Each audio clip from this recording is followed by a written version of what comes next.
Good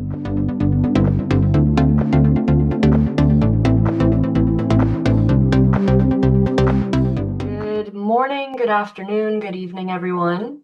It is a pleasure to have you all with us today. My name is Karolina Hird, and I am the National Security Fellow at the Institute for the Study of War, and I'm really excited to be moderating this phenomenal panel today. We are going to be discussing a really complex and painful issue that is ongoing since 2014, but specifically since 2022 in the context of the war in Ukraine, which is the forced transfer, deportation, adoption, and militarization of Ukrainian children by the Russian Federation. We have today a really truly world-class panel of guests to dissect this issue and really get into the nuances of both the policy discourse, the analysis, and the kind of calls to action of what we can all do. So I'll quickly introduce my fellow panelists here, starting with Paige Farrenkopf. Paige is the children's team lead at the Yale Humanitarian Research Lab, and she's leading Yale's investigations on Russia's deportation, re-education, and coerced adoption and fostering of Ukraine's children. She has a master's in public health from Yale and has a background in international children's health, humanitarian research, and epidemiology.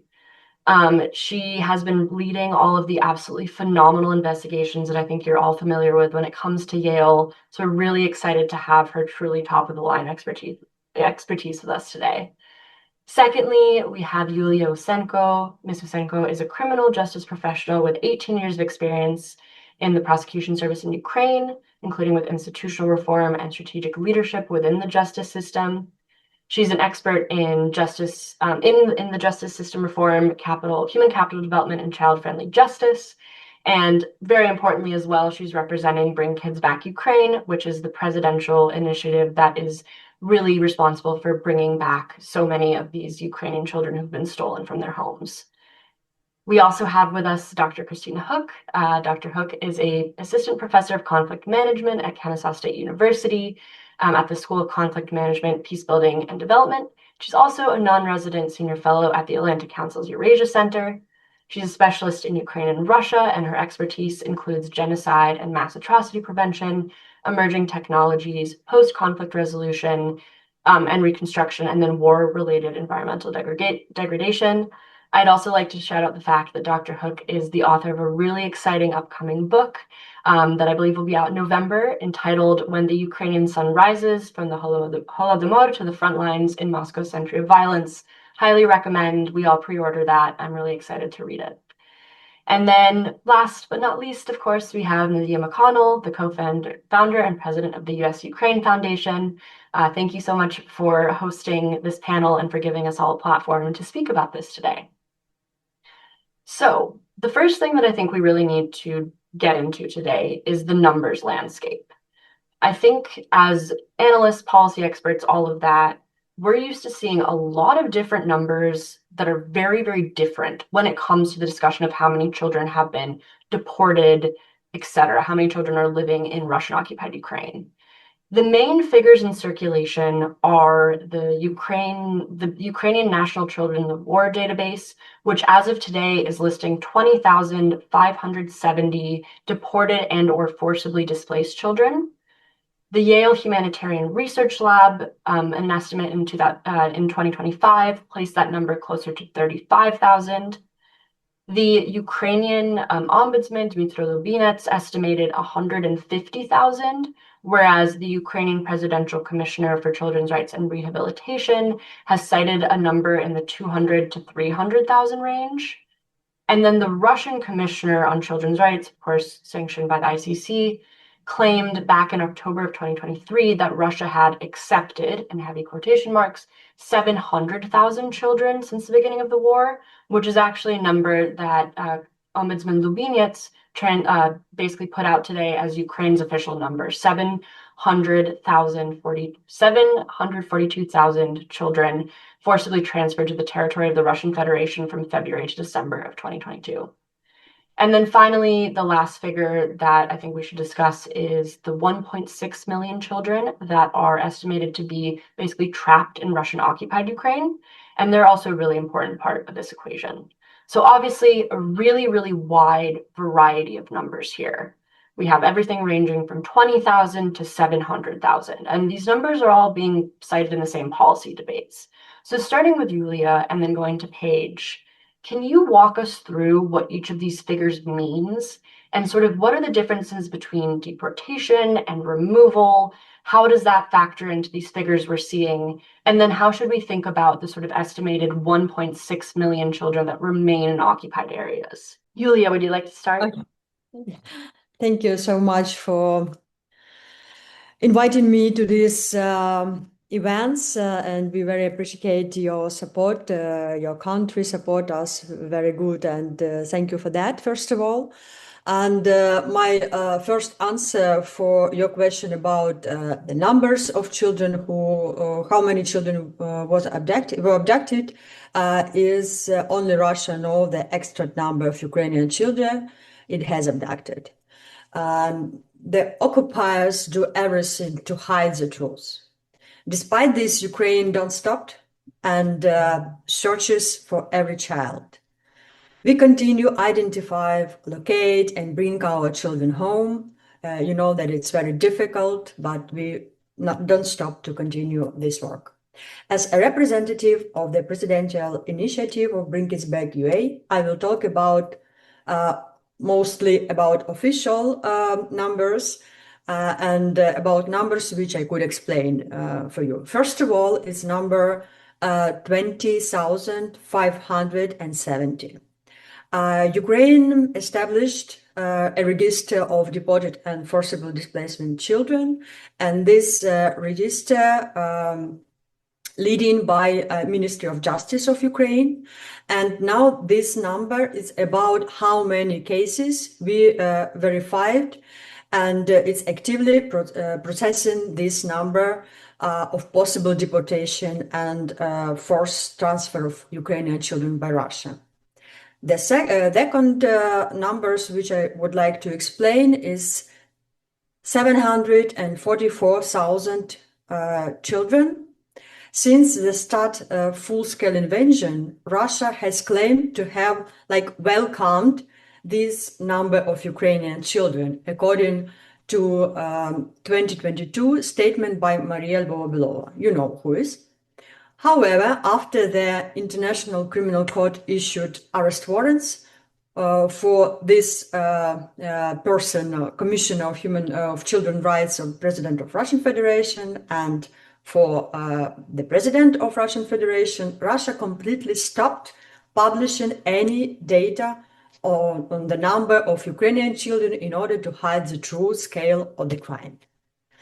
The third numbers which I would like to explain is 1,600,000 children who still lived on occupied territories. It's very approximately figures, but what I want to say about these children every day lived under Russian occupation, face a dual crisis. The first one, every child lives under the daily risk of forced displacement. This includes almost 4,000 highly vulnerable orphans who are primarily targeted for immediate abduction into Russia. The second risk, those who remain face systematic identity destruction through weaponized school curricula, militarized movements. Russia enforces daily ideological brainwashing to destroy their identity. And what I want to add to this explanation, that Russia systematically covers up its forced displacement of Ukrainian children by enforcing a total information void and deny independent oversight. To maintain this isolation, the Kremlin refused to provide reliable statistics, completely ignores official inquiries, blocks the UN or other independent mission from accessing holding facilities and camps where our children could live. And furthermore, Russia directly violated its mandatory obligation under the Geneva Convention by failing to share any data with Central Tracing Agency, all while faking compliance through a superficial, like humanitarian dialogue designed to mask its ongoing obstruction on genuine verification and repatriation efforts. And what is the difference between deportation and forcible transfer? I want to explain only under international humanitarian law these descriptions. So according to international humanitarian law, both acts constitute war crimes, but they differ based on geographical boundaries. For example, forced deportation takes place when children illegally moved across international borders from Ukrainian to Russia. Forcible transfer takes place when children are illegally displaced within Ukrainian's border, but moved deeply into territories temporarily occupied by Russia. For example, children live in the village near occupied territory of Zaporizhia, but then move to occupied Crimea. So in both cases, the word forced does not mean physical coercion. It legally includes situations when children cannot give valid consent, on where the environment is so coercive that genuine consent is impossible. It's according to our international law. And what I want to say that really for this time, more and more for year to year, it's more difficult to understand how many children were deported or forced transferred, because you know that any legal mechanism doesn't work now. Yeah, these are all really critical points, and thank you so much for breaking down the difference between transfer and deportation. I think that that's a nuance that sometimes gets lost in the discussion of statistics, and it is important, but it is also important to realize, as you mentioned, that both of these acts still constitute violations of international humanitarian law. And I think you got at a really core point, right, which is that since the issuance of the ICC arrest warrants, it's become a lot harder for people in this space to track what is going on with these children. And I think, Paige, I'd like to ask you about this. Yale's obviously doing some incredibly cutting edge, top of the line open source research into these children, despite the, information access issues.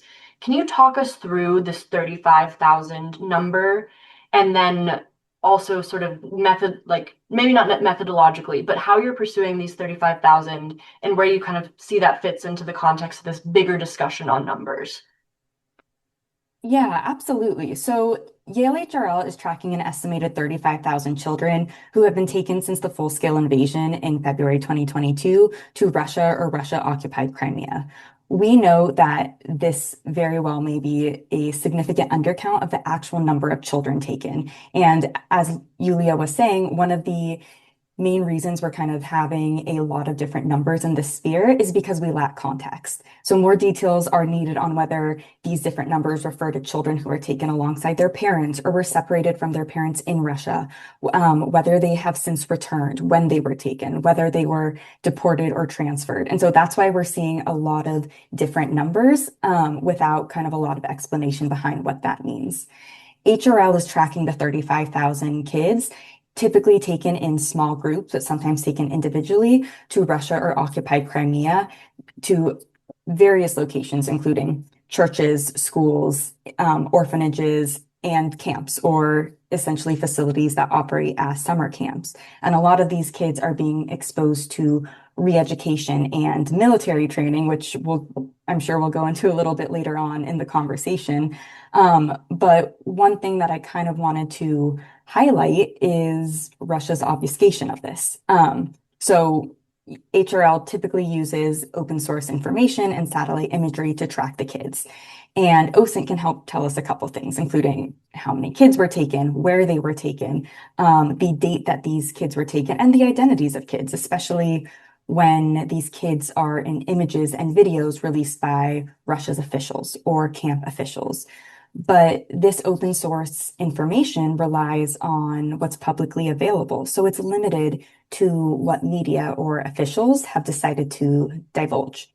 And in Russia's case, we're seeing them increasingly obfuscate the identities of children they've taken or take down information, remove information about Ukraine's children being taken to Russia, which makes it more difficult to get a comprehensive number or list of identities of children that have been taken. And we saw a huge increase in this obfuscation after the ICC issued arrest warrants against President Putin and Children's Commissioner Maria Lvova-Belova. And so we're in this increasingly shrinking data environment where information is constantly being taken down or manipulated. And that really makes it difficult to identify the true number of children taken to Russia, because Russia also has refused to release a list of all of the children it has taken from Ukraine, which is in direct violation of their obligations under international humanitarian law.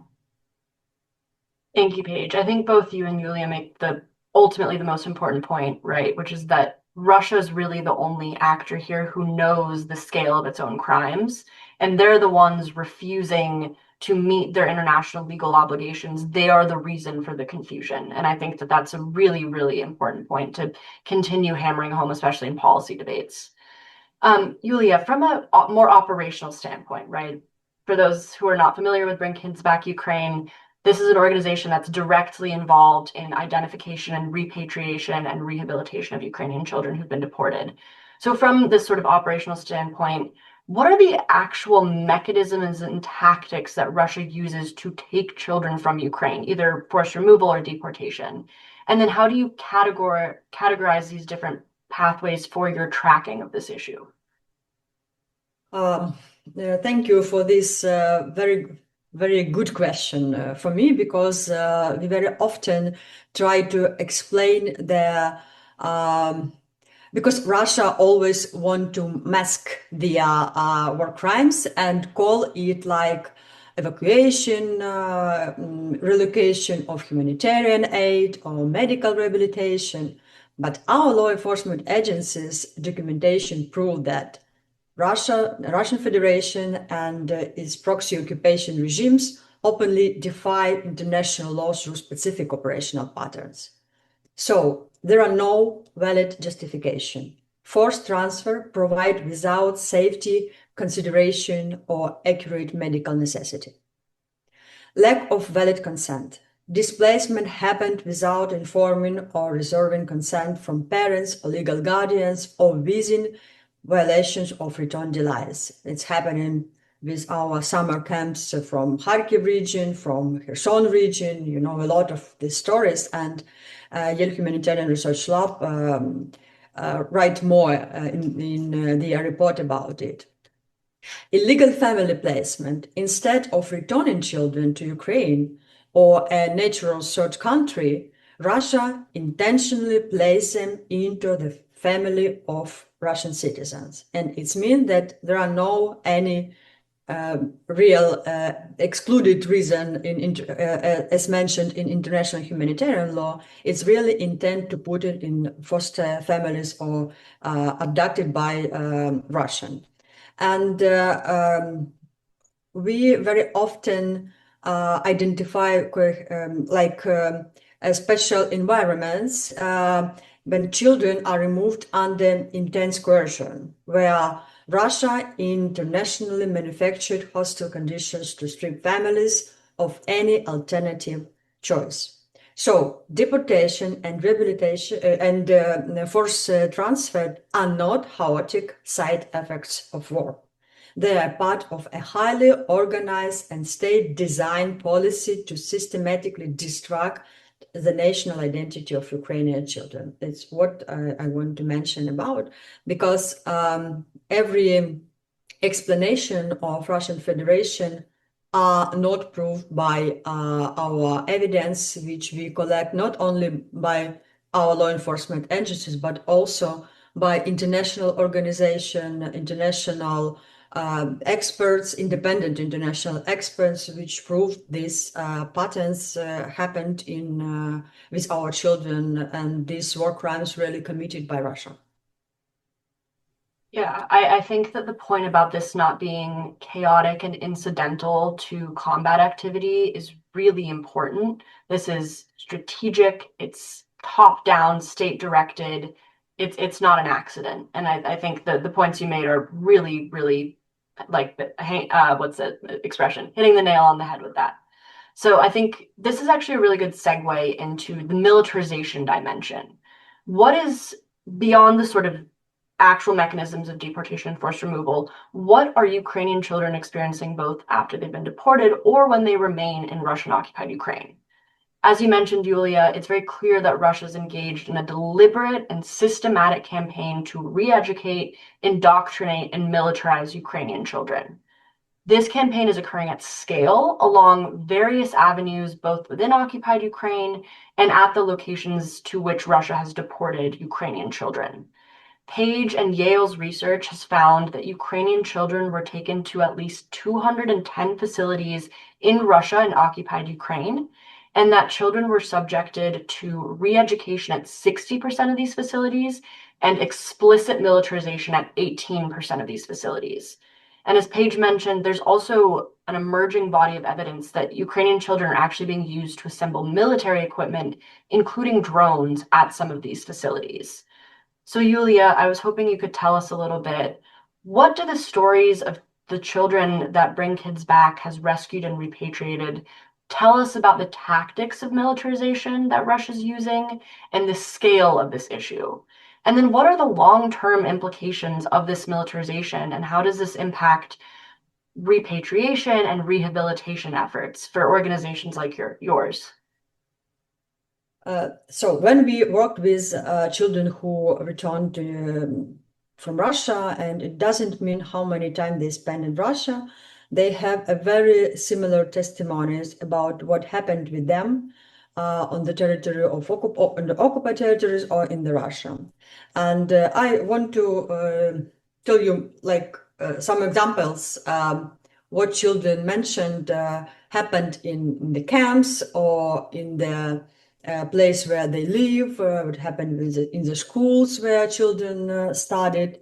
For example, when children sent in to summer camps, calls for rehabilitation or something else, but it's not about health or some spending time in summer or another part of the year. But firstly, what they should to do in these camps, for example, like a ritual to sing in the Russian national anthem every day, raising Russian flag, attending history lectures, a lot of lectures they need to hear that deny the existence of Ukraine as a nation and say it about a very big and widespread Russian world. Children are integrated into activities by military patriotic movements. And and you heard a lot about UNARMY. It's like a part of education system, not only of Russia, but also on occupied territories. And when children like take part in this UNARMY and other paramilitary organization, they undergo basic military drill, weapons handling, ideological training designed to build loyalty towards the Russian military. So a lot of money, federal budget spent to this policy. For example, since 2014, Russia spent for military system or military education system. I think that 17 millions or milliards of I don't know how to say rubli, but they are currency, and really it shows us that the high-level policy based on changing mind of first of all of our children. And speaking Ukrainian or expressing pro-Ukrainian sentiments is prohibited. And sometimes psychological environment, but not sometimes, but often psychological environment is engineered to make children mentally for total assimilated into Russian society. In practice, these camps, which you mentioned before, are the primary processing centers where Ukrainian children are stripped on their past to ensure they have a Russian future. It's the main goal of these camps. And what happened with our children who come back to Ukraine?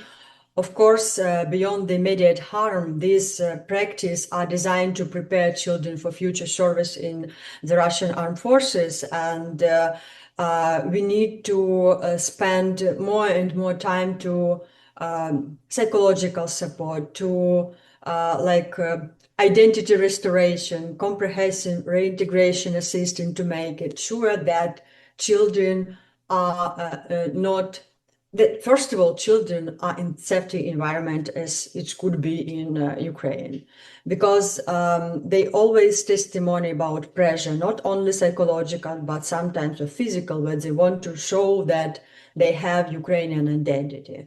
And it's really very scared to hear sometimes from these children that they very scared to say something in Ukrainian. It's mean that really all this policy and methodology, how to work in schools, in kindergartens, in universities with our children, and to change their identity. So it's very dangerous instruments. I want to mention these summer camps or this paramilitary organization, very dangerous instruments for changing identity of our children. And as I mentioned before, that Russia's programs and build this ecosystem, yes, in their country to make sure that Ukrainian children will be forgot about their country and their nation.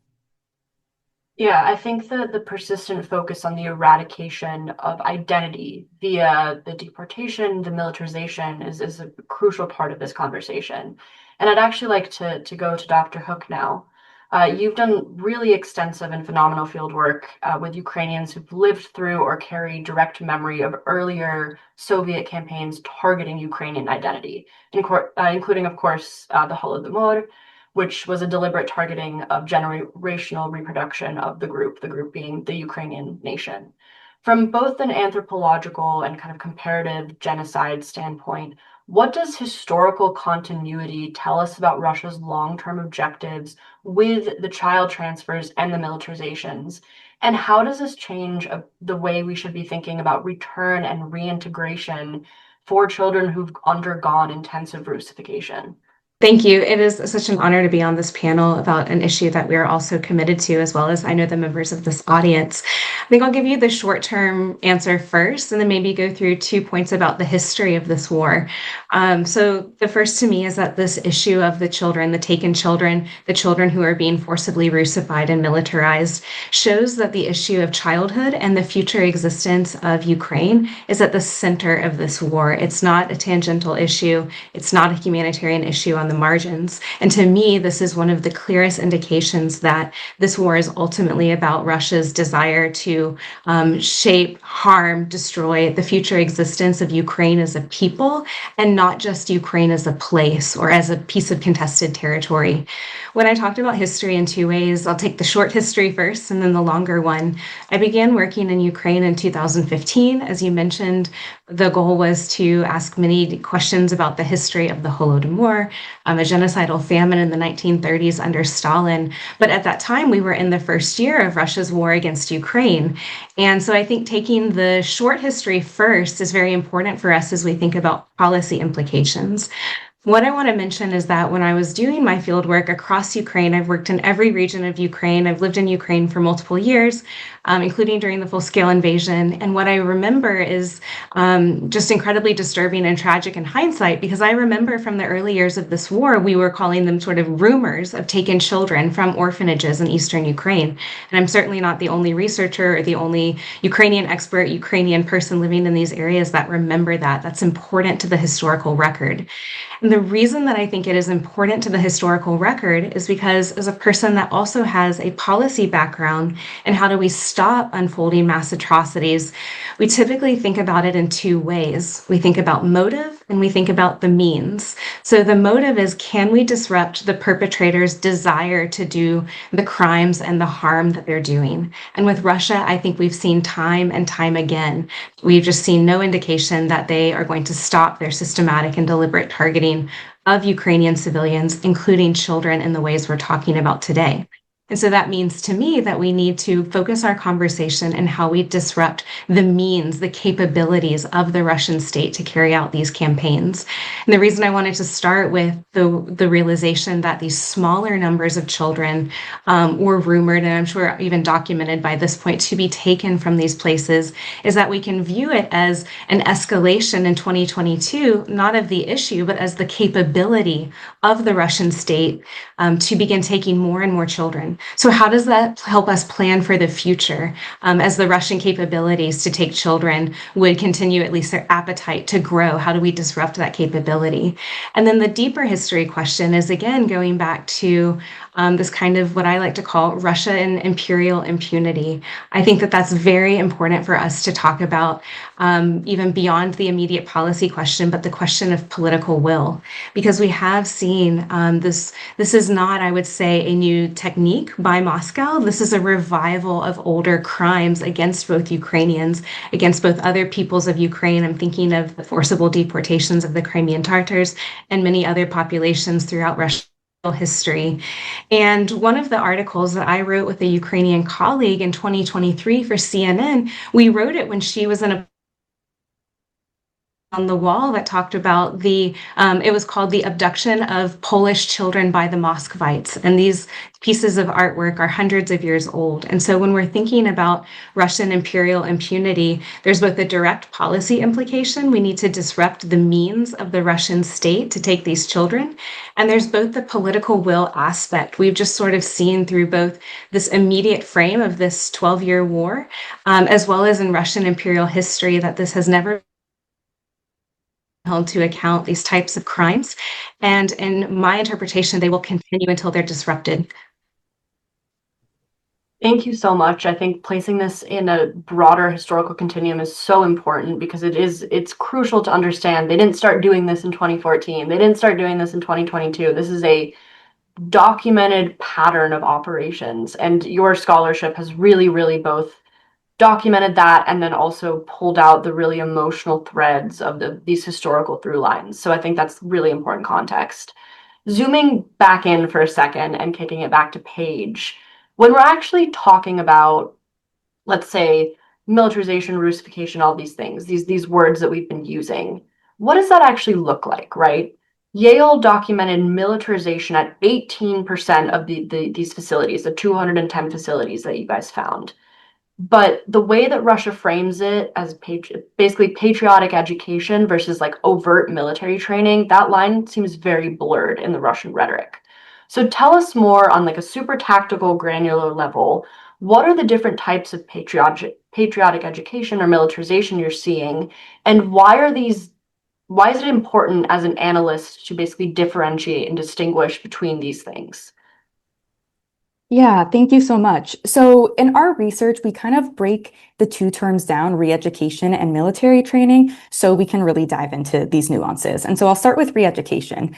And Russia's re-education of Ukraine's children can take a lot of different forms. We refer to re-education as the academic, cultural, and pro-Russia patriotic messaging to which Ukraine's children are exposed to. And so this is a very wide range of messages that these kids are being constantly subjected to once they're taken to Russia or even in occupied territory in Ukraine.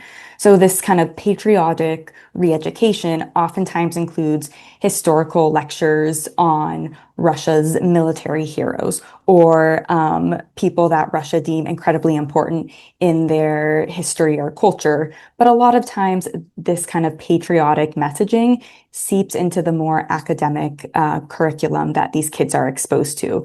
And we are seeing time and time again that Russia is skewing the narrative, specifically skewing the historical narrative of the war in Ukraine and their conflict. And they're increasingly exposing kids to these messages and this disinformation campaign saying, hey, we are taking you guys, Ukraine's children, over to us where you can be safe and we're saving you from Nazis. And they are isolating these kids so they're not getting the true version of history. They're only exposed to Russia's kind of like patriotic messaging of them trying to legitimize their actions, many of which are war crimes and alleged crimes against humanity. So that's what we are really talking about when we're referring to patriotic messaging. It's the glorification of Russia. It's the skewed history. It is this disinformation campaign about Russia's aggression towards Ukraine. On the flip side of that, we are seeing military education and military training of kids. And this can range from kids sitting in a classroom learning about first aid on the battlefield to kids as young as 8 years old in gas masks being subjected to training by Russia's youth military organizations. And military training of Ukraine's children has significantly increased, at least in the research that we've seen over the last couple of years. And this is also in line with the federal legislation and federal initiatives that President Putin has released calling for increased militarization and patriotic re-education of children all over Russia. But this is also pertained to Ukraine's children.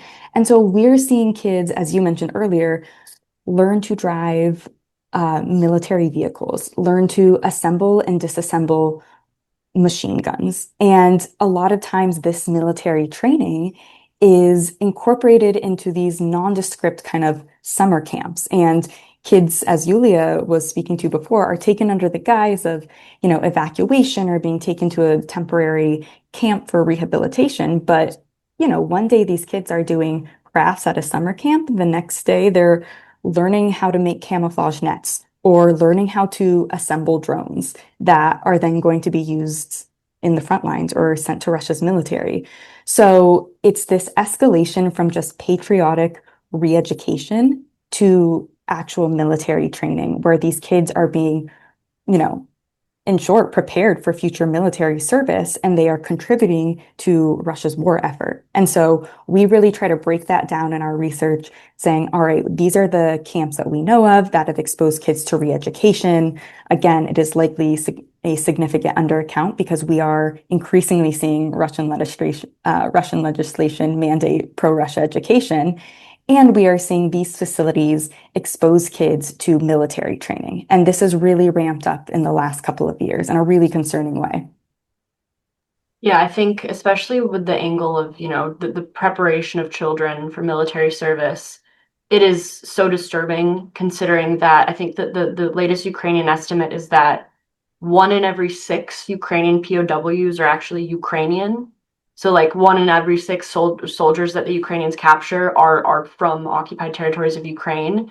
And there are children who grew up under the occupation of Crimea, particularly, who've grown up and then died on the battlefield in Ukraine fighting for the Russians. And I think that that's almost like the most tangible, example of what this actually means. This has multi-generational impacts. It's also having impacts on the way the war is being fought right now.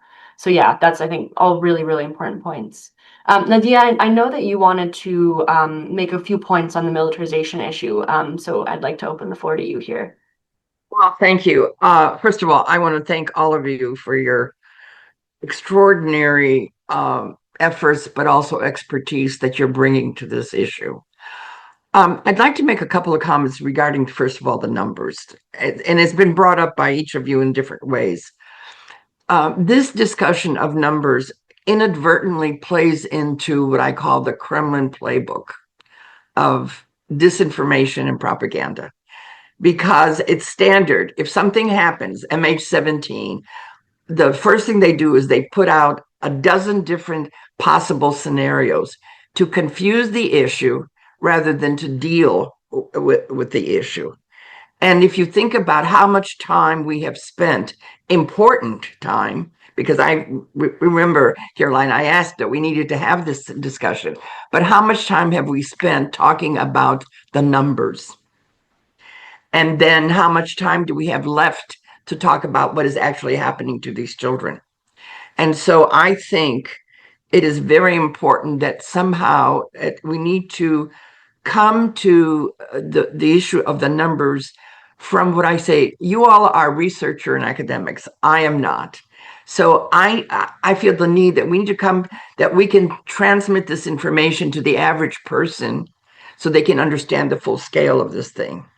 Because I've been asked by top Ukrainian experts that you would all recognize, that they have asked us for a document that talks about these various numbers, because even they cannot keep track. So I think this is something for the future of a working group. The other thing, and it's been brought up, but about how this has been a systematic policy that goes back, if you want to say centuries. One of the things I recall, I think it was in the Yale report, that really struck me, that before the full-scale invasion, days before, a significant number of children were relocated. In other words, this is not an afterthought. This is very much a primary weaponization of these children, right? So the scale of this and the depth and the importance of this is something that we really need to find a way to communicate to the average person. Now, regarding the militarization, we at one point put out information about what is happening. Putin's youth army of Russian children, right? 1.6 million Russian youth have been now, they're now in the youth army. So if you think about, and somebody talks about, like Luhansk and Donetsk, right? And several of you, everybody makes the point, it's not about territory, right? It's about the people. So in those two, right, we're talking about that there are 1.6 million children, which means by just incorporating those on a permanent basis, Putin is able to double the existing number of, and it's growing all the time.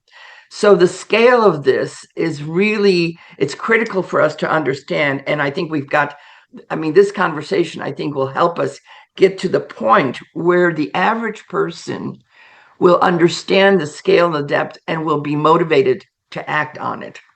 So again, I commend you. I have to share with you, a soulmate of mine that I've been working with since the 80s just sent me a message. She says, wow, young women rock. And it is so wonderful to have you all involved in this very, very important issue. Thank you. Thank you, Nadia. That's a really, really good kind of synthesis, I think, of a lot of the stuff that we've been talking about. And you really did mention an important point, which is the scale, but the scale is also so important because of the multi-generational impacts, right? Christina has written about this, Paige has written about this. It is a war on Ukraine's future, on Ukraine's ability to, continue to have a future as a sovereign state. And that's why this is all really important to discuss and really important to comprehend.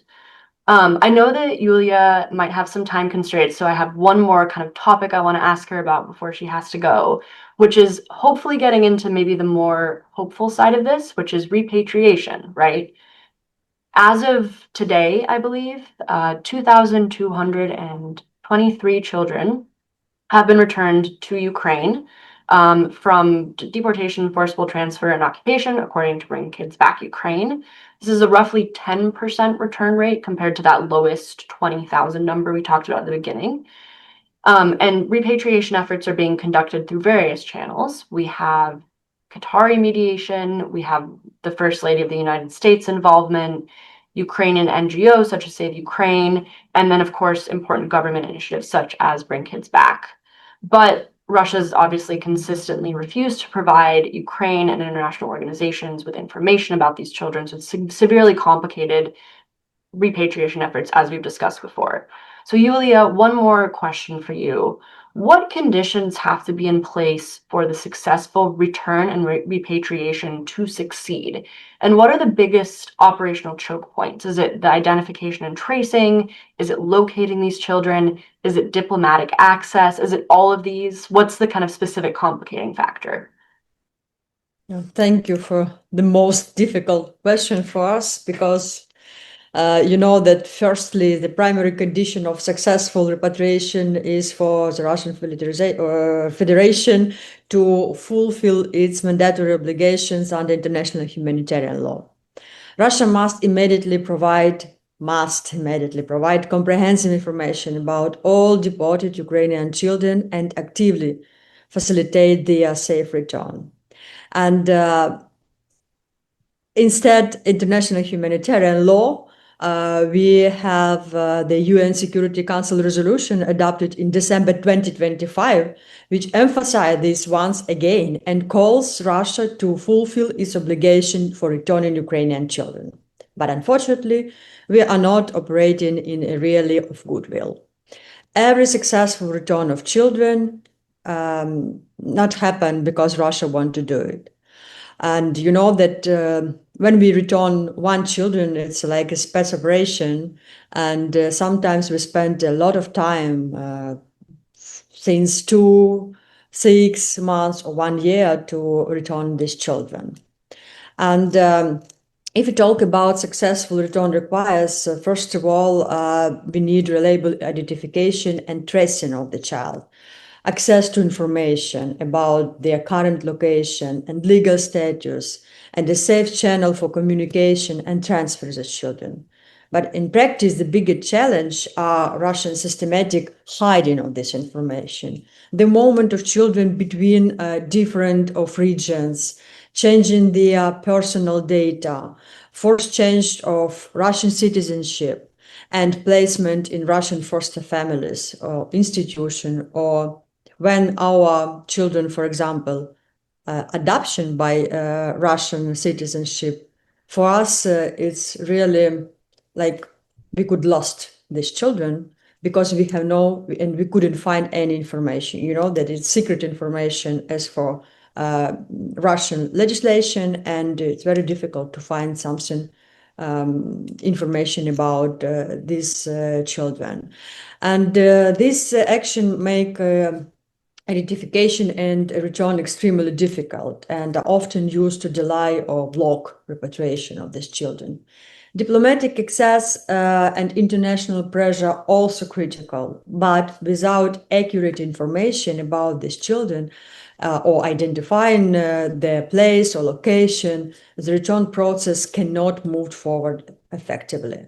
So for us, it's really a very big challenge to find all information about these children, and Russia don't want to share anyone. Sometimes when we share information, very detailed information about these children, Russia could answer, we don't know where is this child. And we couldn't do anything to return our children. So that's why really big challenges for us. And you mentioned about a few percent of returning children, but unfortunately we don't know how many children really were deported to Russia, how many children were adoption by Russian citizens, and really we need to spend, I think that a lot of time and continue to pressure on international society, and the question of returning children to their homes should be always on the agenda of international society, even we come back the last child. So it's really very important for us to mention. And thank you for your support in this topic, that you so many years. I remember that I firstly take part in 2023, I think, in your events, and you continue to support this topic. Thank you for that very much. Thank you so much for the work that your organization is doing. It's obviously irreplaceable, and we're all really, really grateful for you. So thank you for your work. Thank you to all of the leadership at Bring Kids Back. It's truly amazing. Yuliia, you did bring up a point that I want to ask Paige more about, and then I have a question about for Christina as well, before we kind of move into some concluding thoughts. But Yuliia mentioned the issue of adoption, and I think that's something we need to specifically talk about, because basically there's severe challenges to repatriation, but the fact that Russia's adopting children into Russian families, and in some cases changing their names, that makes, I'd imagine, identification and repatriation even more difficult. And this is still happening. There was a Russian occupation official that announced this week that the Luhansk Oblast Occupation Administration has adopted 24 children into Russian families this year alone. So that's 24 more children who've been adopted into Russian families. We don't know where they are, what their names have been changed to, that sort of thing. So Paige, in your research, how have you come across ways that Russia has tried to basically hide the adoption of Ukrainian children? And why and how are Ukrainian children in the Russian adoption system specifically vulnerable? So, in investigating Russia's coerced adoption and fostering of Ukraine's children, we found kind of two distinct pathways, adoption and fostering. And some of the kids were taken from Ukraine and placed in Russian foster families, which are supposed to only basically take care of Ukraine's children for a set amount of weeks or months.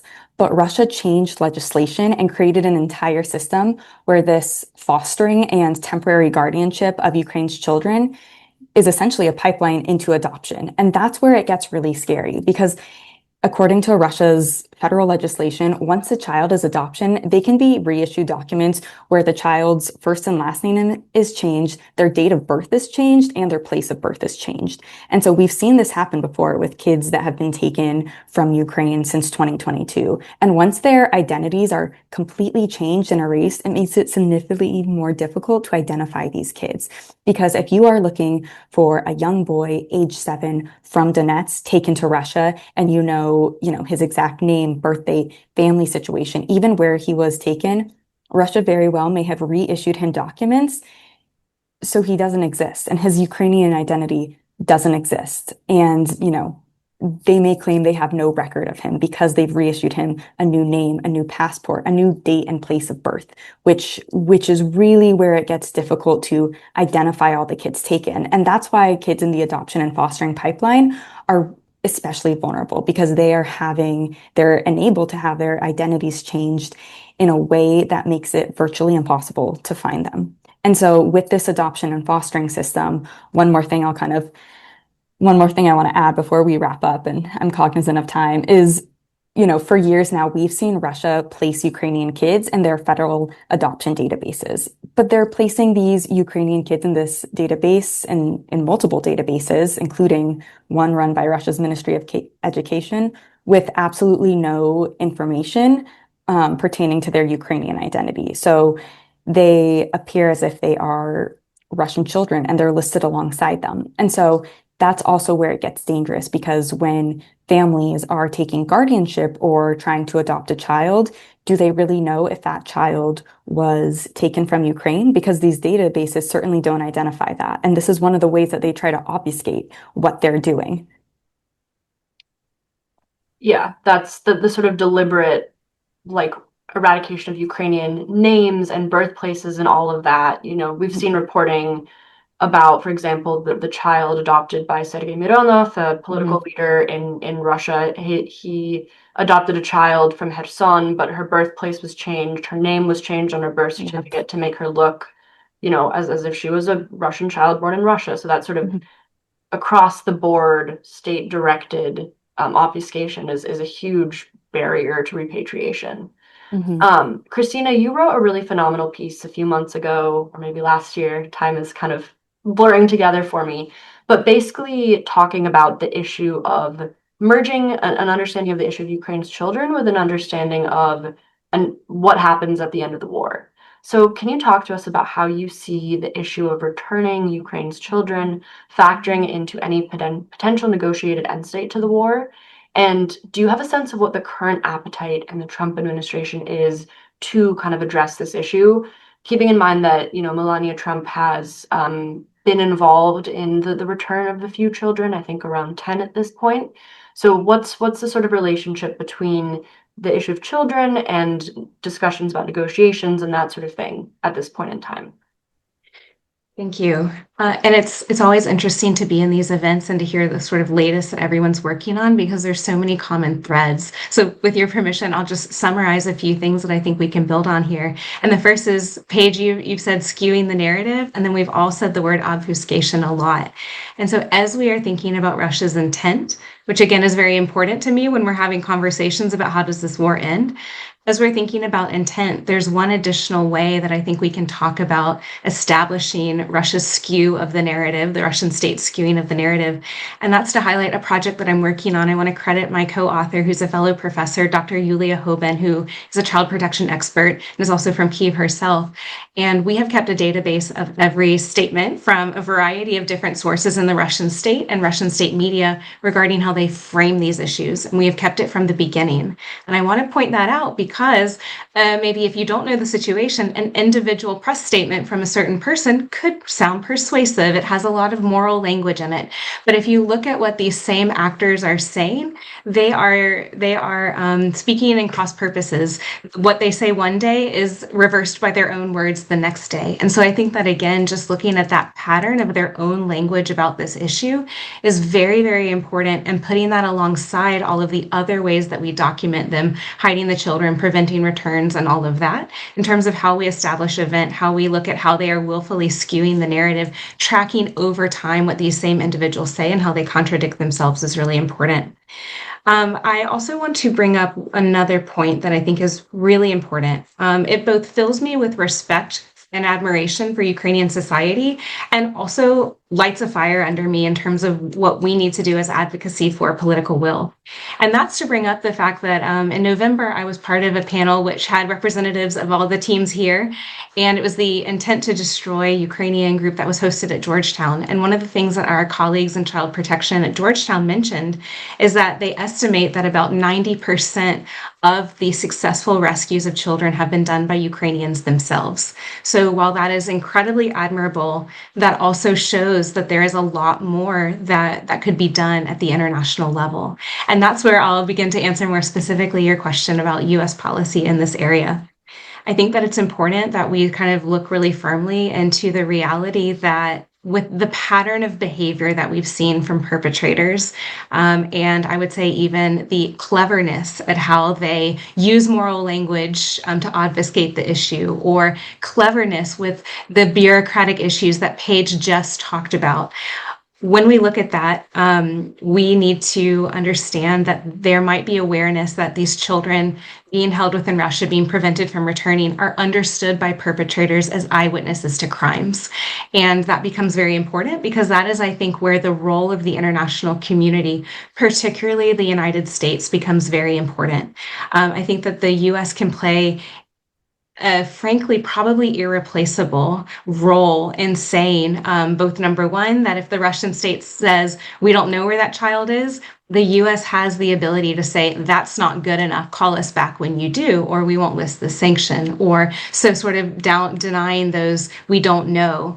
And then also just the political will, as you talked about, figures like the First Lady who have mentioned this issue can really drive that political will so that we can see more successful rescues, less of a burden on Ukrainian society. I will just say, as a researcher, this is changing the way we think about rescue during atrocities, because traditionally the category of rescue was outsiders who stepped into the context of atrocities. And what we actually see on this issue is Ukrainians who are experiencing other types of atrocities like aerial bombardment or things like that, also serving as rescuers of other members of their nation and communities. So I think that there's a lot of work to be done. I think we can both absolutely admire the 90% that is happening due to Ukrainians themselves, while also saying there's clearly room to pick up the slack. The US has a particular role to play there.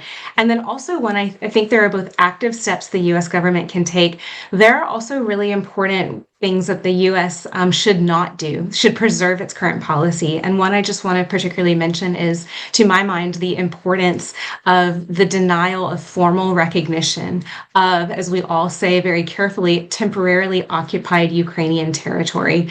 And that becomes very important, as we all know, that there is this issue with coerced passportization of both Ukrainian adults and children. And so as the Russian state begins to act as if it has jurisdiction over these children, denial of that, including by nations like the United States, that will be involved in reconstruction, that will be involved in potential ceasefire or conflict line monitoring, is very, very important, and preserving the nuances of that legal status to make possible the repatriation of these children. So those are a few things on my mind. I think that's actually a really great segue into the sort of conclusion portion of this webinar. There was a webinar yesterday that Nadia hosted that really gets into, I think, what you mentioned at the end there, which is that the US does have irreplaceable leverage. We're just not really using it, and we need to be using it. And Nadia, I want to close with you because I mean, there's a reason that the three of us are here talking about this, four of us are here talking about this today. So tell us more about the US-Ukraine Foundation's efforts to advocate for both sanctioning the perpetrators of these specific crimes against Ukrainian children, and why are sanctions important or an underused accountability tool? And then for the audience members here today who want to help, whether they're researchers, advocates, policymakers, what is the most useful thing that they can do right now? Well, first of all, ladies, I cannot be grateful enough for what you have brought to this discussion. And frankly, what you're actually proving that we need to have more discussion because there are so many layers to this. You know, we titled this webinar Numbers Matter. We've had webinars in the past, Words Matter. And going to the point of obfuscation, you know, when we talk about adoption or whatever, you know, that adoption is a very benign word, right? For most people react to it, well, adopted, it's a positive thing. But let's remember the childhood story of Cinderella.